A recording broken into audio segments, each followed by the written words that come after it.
Oh, you ready? All right, yep. Trying to see the reality of what's going on out here, because they ain't showing this. They showing the new buildings going up. They showing the baseball stadium, but they're not showing what's going on in our streets. You know what I mean?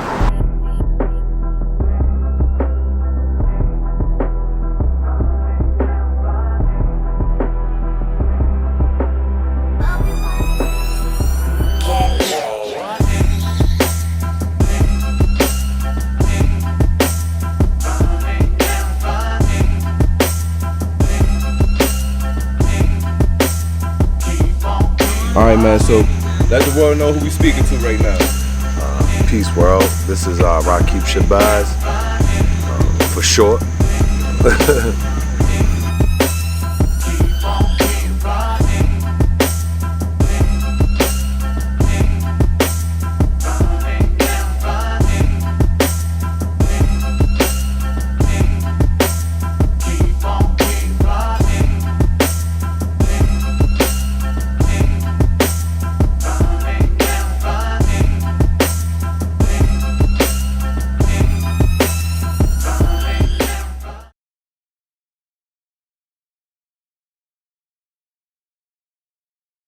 All right.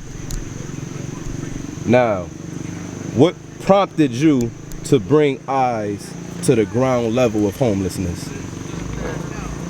Homelessness has been around me ever since I could remember. But I was participating in this organization called Know Thy Neighbor. And, you know, out of curiosity through my job, I attended and was a part of,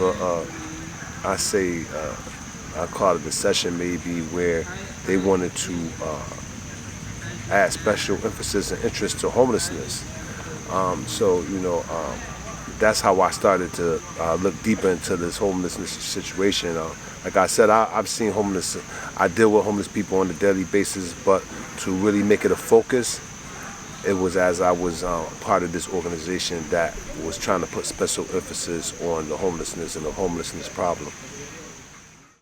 Because everything that happened to me.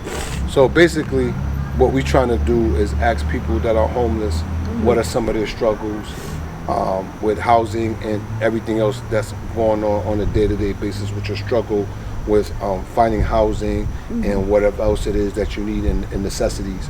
So I'm just going to ask you some questions, and you just try to answer the questions as best as possible. Yeah. All right? All right, so through these processes, what were some of the steps you took to either engage with homeless people, or what resources did you tap into to find out about the effects of homelessness?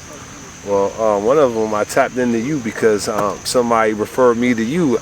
In all actuality, the goal was to try to recruit homeless people to come into a meeting that we were going to have, sort of like a collective bigger meeting, and try to have people come in and talk about homelessness. And as I talked through you, I realized, sometimes, God sent people to us to inspire us in certain ways. Was like, having people come down might not be the greatest ideal. Sometimes you got to go where people at. You know what I'm saying? So my first question is, what are the biggest challenges you face right now living without stable housing? I find not having enough shelter, not having a job, and mental health. Mental health, that's another issue. I get up, pick up bottles, go to pantries, get clothes. Me personally, I'll sit there and say the biggest challenge would be trying to stay away from crime, because growing up in a impoverished environment, it's easy to commit a crime and try to get a little quick money than sit there and try to get a job. Right. So it's like being homeless and not working, it like put that pressure on your shoulders to like, dang, like I'm ready to sell drugs. Like I'm ready to like do something to get some money so I could provide a shelter over my head some type of way. Second part of that question is, are there certain times of the day which these situations are especially even more difficult? At nighttime and on the weekends, my stuff is like really slow. Why at night? Why is nighttime difficult? Because businesses are closed, people are asleep, and I have an addiction problem. problem. Just try to get money. And nobody knows if I'm alive. That's the biggest challenge. Yes. Like, especially at night, those are the toughest of the tough time because you're by yourself, it's extra cold, like you're literally just wandering about, like you can't go to any and every place because again, the parks, it's closed after dusk, so where are we supposed to go? We can't go to the parks, we can't be at the bus station, we can't be on the porch, abandoned houses, all of that. So we're just wandering around, we're staying up, and by the next morning, you know, our mental is all out of whack because we've been up for days because we can't sleep at night. Thank you. Thank you. Like, you know, at the end of the day, like to go into the terrain, man, in the trenches and talk to these people is more meaningful to them because we're meeting them where they at. So the next question is in reference to access to support. When you try to get help, whether it's shelter, healthcare, food, or services, what barriers do you run into? The state. The state The stopping you? city, because they got the money. I say between language and racial barrier because once they see me in person, they just point me to somebody else. Try this person, try that person, and I always get led back to the first person who I called. Being on a waiting list for a long time, not having a phone, not having a point of contact. You know what I'm saying? And that's what I learned empathy was meeting people where they at. So going to talk to people, hopefully they try to get them to come, but if not, we talk to them right there, right there in the trenches, man, where these people at, where these people living at. You know, we've seen people on playscapes, man, and sleeping on steps, man. Little animal tents, man, was like a whole, even though you seeing things, man, like to be right there up front, personal, man, seeing what somebody laying their head every night and the tools they got to survive and they make it through the night, man, is just like on a whole nother level. And that's why when you meet people where they at, you get a more intimate understanding of a person and their whole situation. Because a lot of us look from a distance in judgment, and you know why they not doing this, and but you don't know these people until you really have that intimate conversation with them. So, like, Okay. Is there something that could make it easier for you to get the support you needed? Peer support. Peer support? That's when they was right across the street, right here. We on Groton. They right down there on what? Main Street right there? Yes. I knocked on their door at some 12 midnight, 20 degrees outside. They sat there and told me I would have to fill out a whole, assessment test and wait 30 days in order to get an interview to proceed to be in the shelter.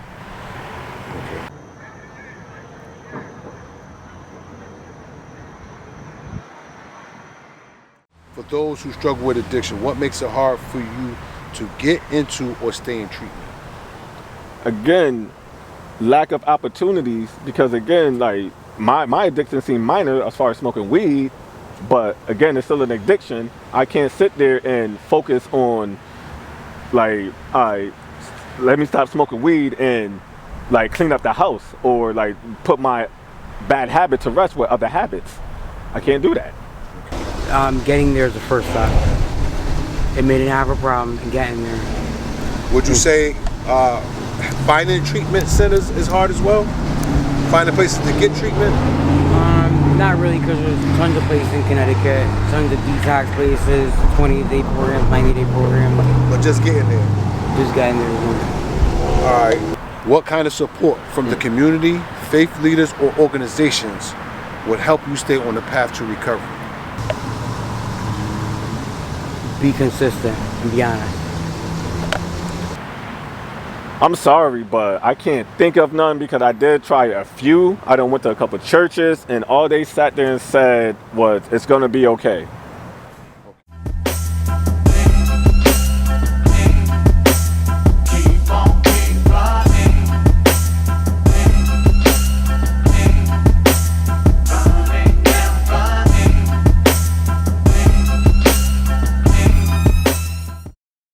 Listen, Like, I appreciate the truth. That's what we need. So employment and stability. What makes it difficult to keep a steady job or income while being unhoused, or basically while being homeless. Yeah, because again, I was in that situation too, because you working like 10, 12 hours, you can't shower, can't really eat what you want as far as like a home cooked meal. Like nobody don't like fast food 24/7, and you can't really get the proper rest because again, you're sleeping in your car possibly, hopefully, but if you're sleeping outside, like how are you supposed to sleep and get up for work? Cleanliness, you know, you don't want to show up to work with dirty clothes, nowhere to stash your clothes, nowhere to shower. What could employers or programs do differently to make work more accessible to the homeless? Bus passes, stuff like that. Honestly, shouts out to Hartford Hospital because they got this program where if you're homeless, they could give you housing within their company for 90 days until you get your apartment. So if they do stuff like that, especially for the mothers, that's really helpful. Thank you. I had like a room. It was nice until that lady came down there and she started looking. This next question is in reference to community and belonging. What would make you feel more accepted and supported in Hartford? Again, pure support. Give me what I need. My house, my car, my food. Just the more support from each other.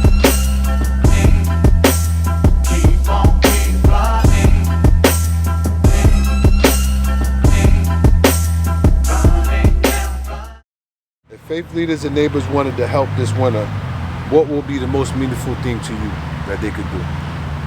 Most meaningful thing This winter, what could they do that would be the most meaningful to you? I say just Provide shelter. Now, you refer to on a consistent basis? Yeah.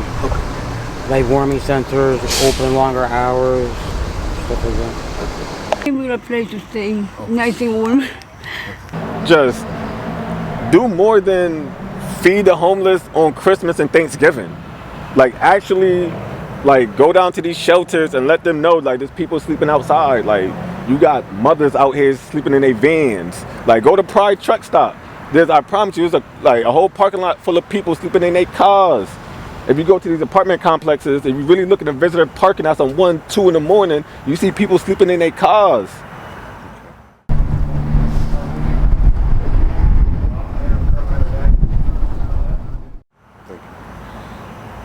What gives you hope for change in your situation? Your situation specifically.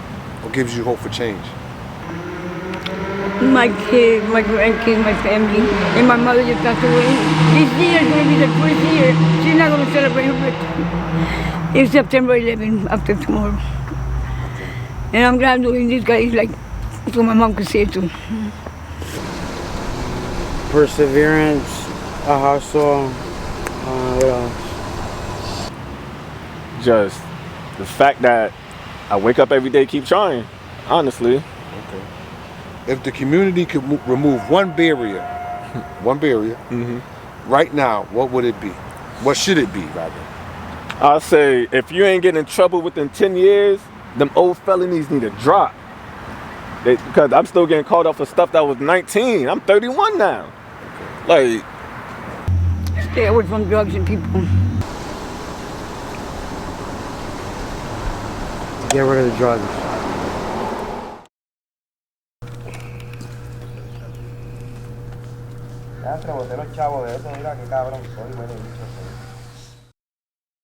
Okay, I got one question because sometimes there's a myth out there, right? That some people want to be homeless. Do you want to be homeless? hell no. So, with those boots on the ground engagements with the individuals whom you spoke to that was most affected by homelessness, what is one thing the public should be mindful of? Well, that they're human beings. You know what I'm saying? They're human beings, and as we go about our day and we able to go home and lay in the bed and have a hot meal, a hot shower, watch a TV, these things that we've been blessed with, right? There's people out there that don't have that. And, you know, instead of erring on the side of judgment, to have some humanness and compassion, man, to understand that these people just can't be pushed to the side. You know, part of human rights is to treat a person as a human being. You know, we easily forget that, you know, and I think just realizing that 70% of them have mental health issues. We have people that's out here with no help with mental health issues, nowhere to go. Dual diagnosis, man, you know, with substance abuse problems and mental health, which, you know what I'm saying, they kind of getting thrown away, man, and, you know, they find a place to rest their head and feel safe, and that gets taken away from them as well, as if somebody owns the ground that we all walk on. Nobody owns this ground. You know what I'm saying? This is God's ground that we try to own and take ownership to. But I just think that you know, having some morality, man, outside of ourselves, man, and just being human.